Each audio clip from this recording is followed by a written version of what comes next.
Então tá.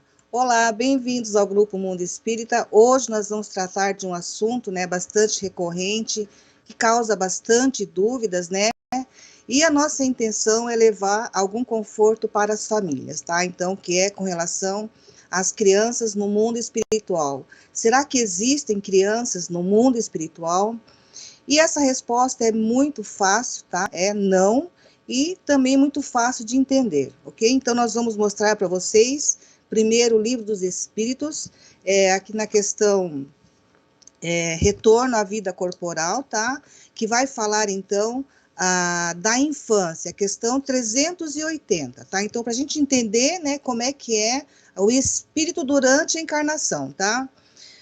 Numa criança de tenra idade, o espírito, fora do obstáculo que a imperfeição dos órgãos opõe à sua livre manifestação, pensa como uma criança ou como um adulto, ou seja, enquanto encarnado, né, o espírito que está preso a esse corpinho, ele é um espírito em plena lucidez espiritual ou ele é como uma criança?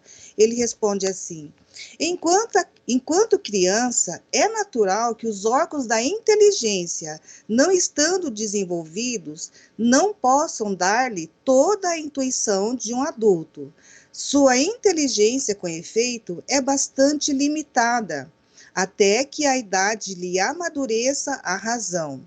A perturbação que acompanha a encarnação não cessa de súbito com o nascimento e só se dissipa com o desenvolvimento dos órgãos, ou seja, nesses primeiros anos de encarnação, tá, gente? O espírito ainda está no processo de perturbação por conta, né, dos órgãos que ele está, ou desse novo corpo que ele está aprendendo a usar, tá? Então, aqui Kardec fala: uma observação vem ao apoio desta resposta, é que os sonhos de uma criança não têm o caráter dos sonhos de um adulto. O seu objeto é quase sempre pueril, o que é um indício da natureza das preocupações do espírito. Questão 381. Com a morte da criança, o espírito retoma imediatamente o seu vigor primitivo, né? Então, a criança morrendo, chegando ao mundo espiritual, ele recobra, né, rapidamente a sua lucidez ou o seu vigor primitivo? Ele responde assim: assim deve ser, pois que está desembaraçado do seu envoltório carnal. Então, o corpo morrendo, o espírito sai, né?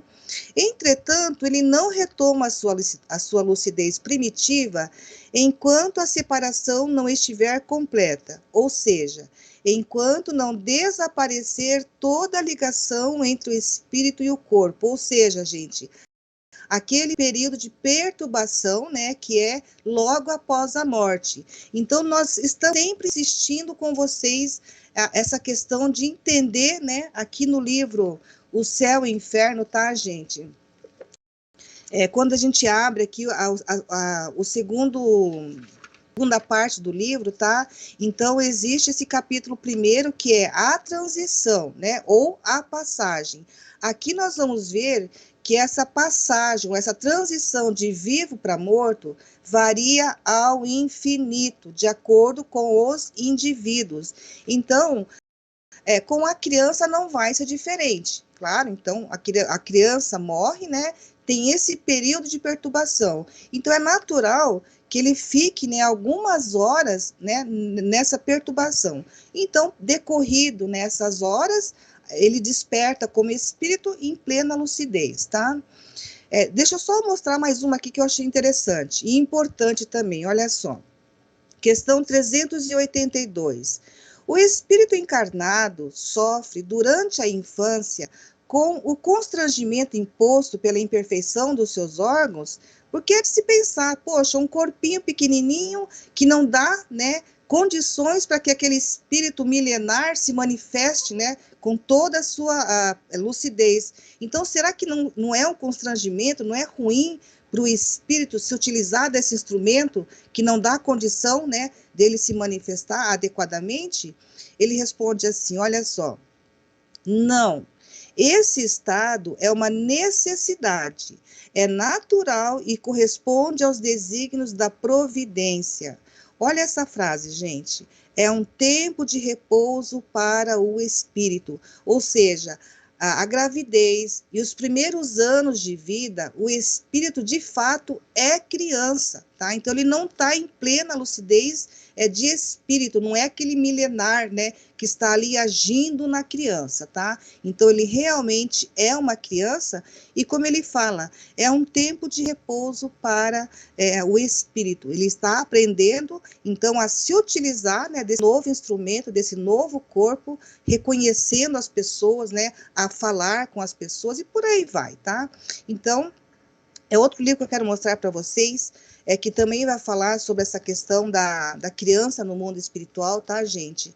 É esse livro aqui, de extrema importância, então todo espírita precisa ter esse livro aqui para entender, né, o que foi que quis mostrar para nós, ou trazer para nós, com relação ao que seja de fato o espiritismo, tá? E aqui no fim tem algumas perguntinhas que ele faz, né, e que está aqui no livro, tá? Então, vamos lá. Questão 185. Ele pergunta assim: qual é, na vida futura, a sorte das crianças mortas em tenra idade? Né? Olha que pergunta, é a mesma do Livro dos Espíritos, né? Então, como é que fica, né, o espírito quando morre na tenra idade? Ele responde assim: aliás, é outro que eu queria ler, mas eu vou ler essa aqui também. Esta é uma das questões que melhor provam a justiça e a necessidade da pluralidade das existências. Uma alma que não tenha vivido mais do que alguns instantes, não tendo praticado nem o bem e nem o mal, não merece prêmio nem castigo, segundo a máxima do Cristo. Cada um será castigado ou recompensado segundo as suas obras. Seria tão ilógico quanto contrário à justiça de Deus admitir-se que, sem nenhum trabalho, fosse ela chamada a fruir da perfeita ventura dos anjos, ou que desta se visse usurpada. Então, a criança que não fez nem o bem nem o mal, o que acontece com eles ali, né? Não obstante, alguma sorte lhe caberá. Então, se não fez nem o bem nem o mal, qual é a sorte da criança?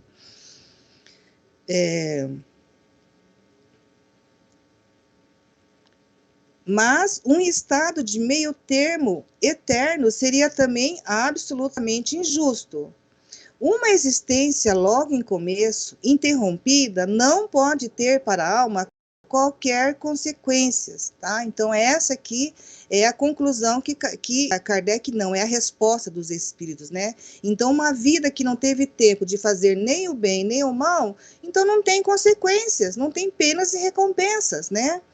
A sorte atual da alma será, então, a que mereceu em sua precedente existência, assim como a futura será a que merecer por suas ulteriores existências. Ou seja, gente, o espírito, né, com a morte da criança, ele retoma plena lucidez espiritual, de acordo com a última encarnação, tá? Não vai ter nenhuma diferença, porque não fez o bem nem o mal, então não existe pena e recompensa, tá? Outra que eu quero mostrar, que é muito importante, é essa daqui, ó, 154. Kardec pergunta assim: qual é, na outra vida, o estado intelectual e moral da alma de um menino morto em tenra idade? Permanece infantis as suas faculdades como durante a vida? Então, olha a pergunta de Kardec, né? Qual é a condição? A criança morre, chegando ao mundo espiritual, ele continua sendo criança, né? Ele responde assim: o desenvolvimento incompleto dos órgãos da criança não permitia ao espírito manifestar-se perfeitamente. Então, como nós vimos, né, no Livro dos Espíritos, ele está ainda em estado de perturbação. Por isso que o espírito não se manifesta ainda, né, perfeitamente ou plenamente, né? Desembaraçado desse envoltório, ou seja, o corpo, né, da criança morrendo, as suas faculdades são as que ele tinha antes de sua encarnação. Não tendo passado na vida senão alguns instantes, então aqui entenda, né, alguns dias, meses ou anos, tá? Que é bem lá no comecinho da encarnação, então na primeira infância. Então, não tendo passado na vida senão alguns instantes, suas faculdades não puderam se modificar. Então, morrendo a criança, o corpo da criança, o espírito liberto, né, passado o período de perturbação, ele recobra a sua lucidez espiritual, tá? E aí tem uma observação de Kardec aqui. Nas comunicações espíritas, o espírito de uma criança pode falar como um adulto e pode mesmo ter um grande adiantamento, tá? Se ele usa algumas vezes a linguagem infantil, é para não privar a mãe do encanto decorrente do afeto que inspira um ser tão frágil e delicado, dotado de todas as graças da inocência. Então, se a mãe evoca, né, essa criança, é natural que vá tomar, né, aquela linguagem infantil para que ele seja identificado pela mãe. Tá, gente? E se houver um médium vidente ali, ele vai ver a criança. Então, existe no perispírito, né, essa plasticidade, né? Então, tudo aquilo que ele pensa reflete no seu ser. Se ele é evocado como criança, ele vai tomar a aparência da criança e falar como uma criança para ser identificado pela mãe ou pela família, tá? Seguindo aqui ele fala: a mesma pergunta poderia ser feita quanto ao estado dos cretinos, que eles também não conversam, né? Os idiotas e loucos, depois da morte. A resposta está nas linhas acima. Então, mesmo esses cretinos, idiotas e loucos, logo após a morte, gente, passando o período de perturbação, eles voltam, né, à plena lucidez de espírito. Porque lá no mundo espiritual também não existe espíritos de cretinos, idiotas e loucos. São apenas espíritos que encarnaram, né? Ou encarnaram em corpos de cretinos, certo, gente? Então, é fácil de entender, né? Se houver alguma dúvida, é só colocar aqui nos comentários que a gente continua estudando e falando sobre o assunto, tá? Só uma coisa assim para talvez ficar mais claro para vocês. Eu vou tentar dar um exemplo. Imagine que o espírito ele é um ator, tá? E cada vez que ele encarna, ele vai representar um papel no palco, ok? Então, ele encarnando, ele ora é um homem, uma mulher, um rei, uma rainha, um soldado, uma criança, certo? Então, ele vem para a carne, representa um papel. Quando ele volta para o mundo espiritual, ele vai para os bastidores, ele tira, então, né, aquela fantasia, vamos assim dizer, do papel que ele cumpriu e retoma a sua vida normal. Então, gente, o espírito que encarnou, né, ou o ator que animou, né, ou representou vários papéis, ele não é o rei e a rainha, não é verdade? Ele está ali representando um papel. A mesma coisa é o espírito. Quando ele está encarnado, ele está representando uma personalidade. Voltando ao mundo espiritual, ele espoja dessa personalidade e está em plena lucidez espiritual. É fácil de entender, certo? Qualquer dúvida, coloque aqui que a gente continua estudando, certo, amiguinhos? Então era isso por hoje, fiquem com Deus e até a próxima.